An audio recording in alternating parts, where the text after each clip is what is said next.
Alan Moore, Neil Gaiman, Brian Bolland, Dave McKean, Dave Gibbons são alguns dos grandes nomes da nona arte que deram sua contribuição para adaptações de histórias bíblicas em histórias constrangedoras do Velho Testamento. Publicação da editora Script, e que eu quero trocar umas ideias com vocês hoje a respeito dessa publicação. Sejam muito bem-vindos ao Eu Leio o Gibi. O meu nome é João e o vídeo de hoje é um vídeo de resenha.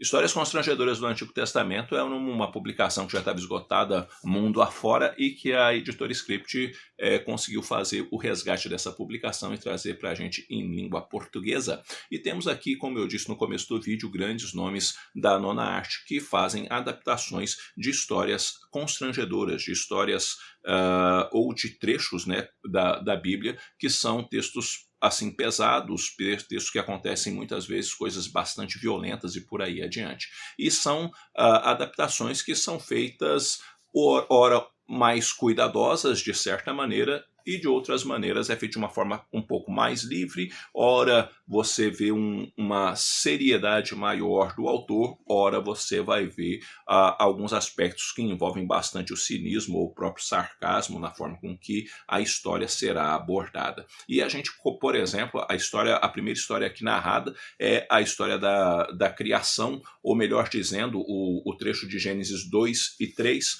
onde o homem é criado e tem todo o lance que envolve ali a tentação, né, vinda por meio da serpente e a consequência da expulsão do homem e da mulher do Jardim do Éden. A peculiaridade da narrativa é que quem acabou criando essas coisas todas é o Gandalf, e a história inclusive chama O Jardim de Gandalf, né? E é uma adaptação justamente desse momento bíblico, onde o Gandalf, além de estar criando e tendo que cuidar dessas coisas, precisa também se ausentar, porque há muita coisa acontecendo na Terra-média e que carece da atenção dele. É uma história ok, e que tem sim suas pitadinhas ali de um pouquinho assim de sarcasmo, de um pouquinho de cinismo, mas também um pouco daquilo que o ser humano realmente muitas vezes acaba externando, né, por conta do seu comportamento, por conta da forma também que recebe determinadas notícias. Depois tem Sodoma e Gomorra, pelo Dave Gibbons, e para mim, a melhor adaptação de todo o quadrinho. Aqui a gente tem uma mescla interessante pela forma com que o Gibbons acabou conduzindo a história, porque ele preserva nas falas exatamente o texto bíblico, e dentro das caixas de texto ele acaba colocando a narrativa feita a partir do olhar de um dos anjos, e eu achei isso bastante interessante, justamente porque vai mostrar, né, o olhar assim que o anjo tinha do ser humano, das reações humanas, do jeito de ser do humano, mas também da urgente necessidade de cumprir a missão que o Senhor havia dado a eles de destruir Sodoma e Gomorra.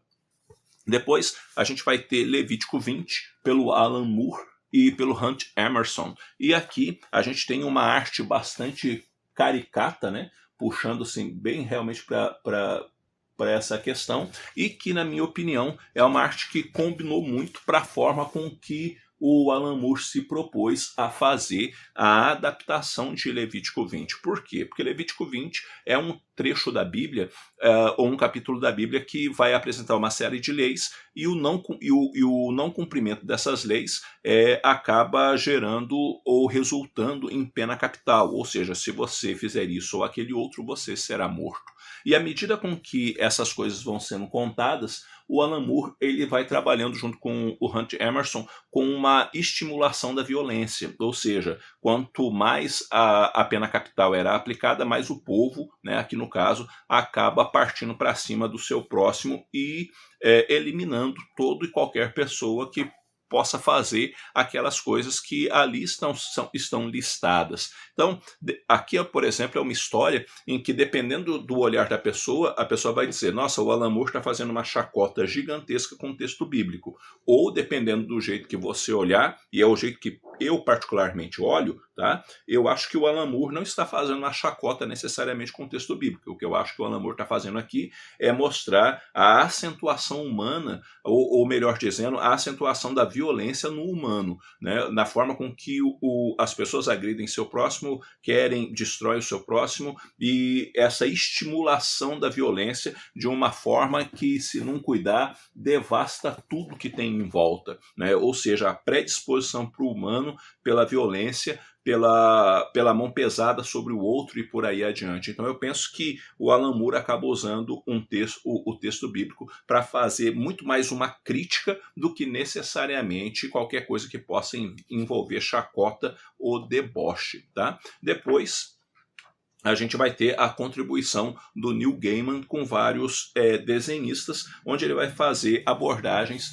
de textos do Levítico. E eu acho que o Neil Gaiman acabou pesando mais dentro do aspecto, ora do cinismo, ora do sarcasmo, dentro da narrativa bíblica, sabe? E até porque o jeito que o Neil Gaiman vai trabalhando, ele acaba, na minha opinião, trazendo um jeito de ser da narrativa, onde ele retrata alguns personagens assim, de uma forma que o personagem, eu não diria nem que é inconsequente, é meio burro mesmo e coisas desse tipo. Então, eu acho que o Neil Gaiman, ele trabalha muito essa questão assim, ou o texto de uma forma muito sarcástica, ou com muito cinismo. E isso pode ser tanto positivo quanto negativo, vai depender muito da janela que se olha. E em alguns aspectos pode até inclusive incomodar a pessoa que está lendo, porque se a pessoa, por exemplo, não gosta de que mexa com certas coisas no texto bíblico, ela dificilmente vai gostar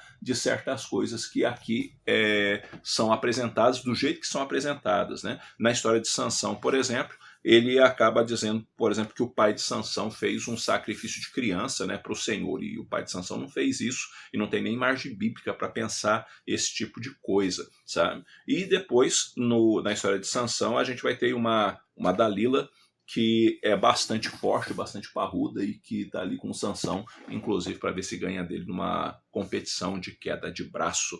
A história do jeito que as histórias da forma com que o Neil Gaiman se propõe a apresentá-las também faz sua devida homenagem ao Guardião da Cripta e por aí adiante, porque ela é narrada a partir, né, dessa perspectiva, ou seja, há um narrador de fora que fala mais ou menos, né, como o Guardião da Cripta, e vai apresentando para a gente essas histórias. E, inclusive, a própria história de Juízes capítulo 19, que é um momento ali bastante violento, bastante triste da história de Israel, também é apresentada, e o que chama a atenção é a variedade do traço, a mudança do traço, à medida com que essa violência, a situação vai ficando, digamos assim, cada vez mais pesada, mais difícil a partir da narrativa. É um trecho da Bíblia, por exemplo, que me pesa muito no coração quando eu leio, justamente por conta de toda a violência ali demonstrada. Ele também vai adaptar 1 Reis, capítulo 13, 1 a 32, onde a gente vai ter um profeta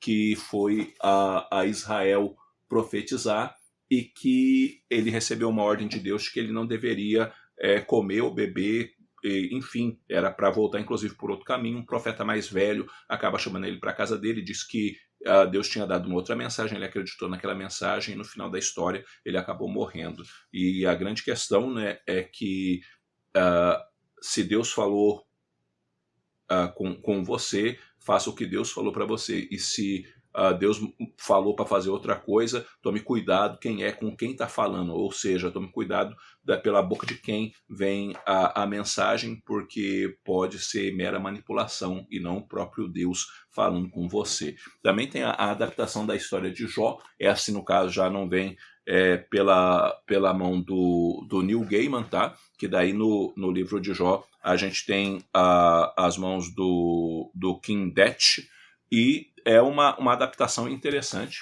tá? Uma arte assim caricata, e que vai chamando a atenção na forma com que ele abordou o livro de Jó, e ficou assim interessante a adaptação do referido livro. Depois vai ter Papai Querido, onde aqui a gente tem um equívoco, tá?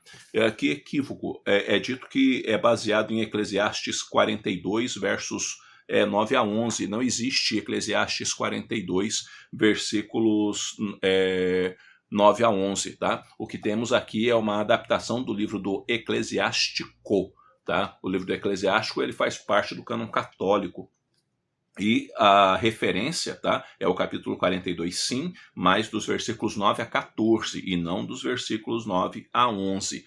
Tem uns versículos a mais que deveria ter sido creditado aqui, e que, se na sua casa tem uma Bíblia protestante, você não vai encontrar isso aqui, tá? Então você precisa de uma Bíblia católica para poder fazer as devidas comparações, né? É importante, inclusive, né, caso você for ler essas histórias aqui, que desse uma lida no texto bíblico, né, para ver o jeito que os caras retrataram, porque a gente lê isso aqui e acha que, sabe, sem muitas vezes conhecer a própria Bíblia, né? E vai terminar com o milagre de Eliseu, que é aquele episódio onde debocham de Eliseu e os ursos acabam matando um monte de guri que estava debochando dele. Por que aconteceu isso? Porque não se debocha do profeta no Antigo Testamento, porque debochar do profeta acaba sendo um problema sério, porque você está debochando de alguém que foi enviado por Deus para uma missão, e isso vai dar muito ruim para quem debochar de um homem de Deus. Então isso sempre vai pesar muito, porque a mão do Senhor estaria a favor daquele que está fazendo a sua obra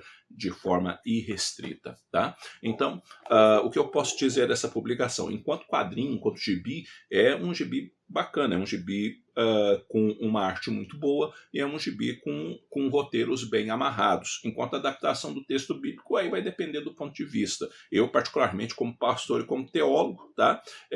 Não me incomoda o sarcasmo, o cinismo que muitas vezes acaba tendo em algumas histórias e coisas desse tipo, até porque eu vou muito além dessas coisas, né, no sentido de que isso não é um atrapalho para a minha fé e nem para o meu conhecimento da palavra de Deus. Por outro lado, se você se ofende, dependendo da forma com que o texto bíblico aqui é adaptado, já não é um gibi para você. Se você não se ofende, pode ser uma boa pedida. Mas eu aconselho sempre, tá, dentro de uma questão assim, até porque muitas vezes acabei mexendo com questões de fé, que você também confira o próprio texto bíblico, né, para não ficar também com um ponto de vista que necessariamente pode não ser o melhor, tá? Então, procure ler o texto, mas se você se incomoda muito quando faz ou quando fazem essas adaptações, aí é melhor segurar e ficar só com o texto bíblico mesmo, para você não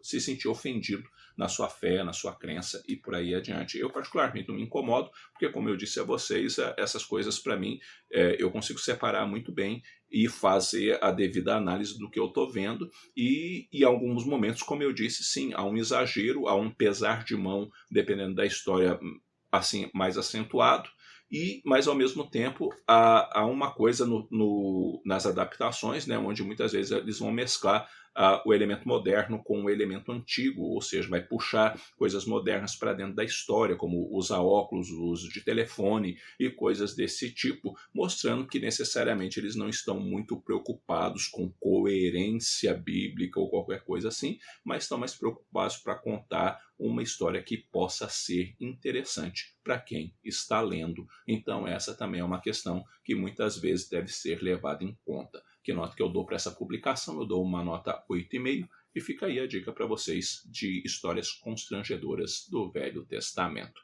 Bom, galera, é isso daí. Eu vou ficando por aqui. Espero que esse vídeo tenha tido alguma utilidade para vocês. E diz aí, já leu histórias constrangedoras do Antigo Testamento, do Velho Testamento? Aliás, não leu? Vamos conversar um pouquinho, porque conversar com vocês é sempre muito bom. E antes de terminar o vídeo, deixa eu deixar na tela o nome dos colaboradores do canal, apoiadores do canal. Valeu pela força, pelo apoio de todos vocês, e se você quer se tornar um apoiador do Eu Leio Gibi, tem um vídeo aí na descrição do vídeo que vai te orientar em como você ser um apoiador aqui do canal. E também, se você quer dar uma força para o canal, por meio dos nossos links, você também dá uma força muito bacana aqui para o Eu Leio Gibi. No mais, eu vou ficando por aqui, logo eu estou voltando com outro vídeo. Um abraço forte em todo mundo. Até a próxima.